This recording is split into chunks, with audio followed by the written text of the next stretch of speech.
What we want. అది ఇది నీ కోసమే మేము వచ్చాం యాక్చువల్లీ. హాయ్ ఫ్రెండ్స్, ఈ రోజు ఫోక్ యాక్టర్ ఈశ్వర్ సాయి భార్యకి ఈశ్వర్ సాయి అండ్ మాధురి రాథోడ్ అడ్డంగా దొరికిన విషయం తెలిసిందే. దాని గురించి ఈశ్వర్ సాయి భార్య మాట్లాడుతుంది, పూర్తిగా వినండి. ఎందుకంటే ఇప్పుడు నా హస్బెండ్ జరిగింది, రేపు అన్న రోజు ఇంకో హస్బెండ్ ఎందుకు మీ భర్తకు అన్యాయం జరిగిందా?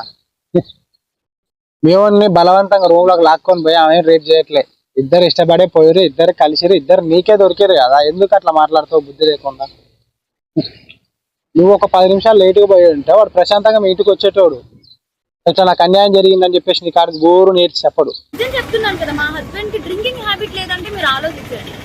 అసలు డ్రింకింగ్ కి దానికి ఏమైనా సంబంధం ఉందా? మీ వాడు ఏమైనా ఎల్కేజీ పోరగాడా ఇట్లా కూర్చోబెట్టి అట్లా చేయాలి తప్పని చెప్పడానికి?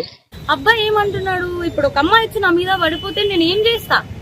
ఇప్పుడు ఒక షూట్ లో ఉన్న వాళ్ళం మేము అంత క్లోజ్ అయిపోతుంటే నేను ఏం చేయగలుగుతా అంటున్నాడు. ఓకే, షూటింగ్ లో మీద పడుతుంటే తప్పక చేసిండు. ఎవడో చిన్నపిల్లాడు కాదు కదా.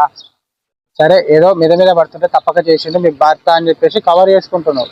అదే ప్లేస్ లో నువ్వు ఉండి ఒక అబ్బాయి నా మీద పడుతుంటే తప్పక తప్పు చేసిన నువ్వు మీ భర్తతో చెప్తే వాడు ఊకుంటాడా? అయ్యో పాపం మా భార్య తప్పక చేసిందని చెప్పి బుజ్జగిస్తాడా? వాడు ఫేమ్ పోతే నీ ఫ్యూచర్ ఖరాబ్ అవుతుంది అని చెప్పేసి నువ్వు అని కవర్ చేస్తున్నావు.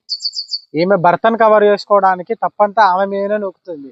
చేసింది ఇద్దరు తప్పే, ఇద్దరికి శిక్ష పడాలి. కానీ మీ భర్త పెద్ద శుద్ధపూస కాదు. ఫ్రెండ్స్, ఈమె మాట్లాడిన తీరుపై మీ అభిప్రాయం అయితే కామెంట్ చేయండి, సబ్స్క్రైబ్ చేసుకోండి.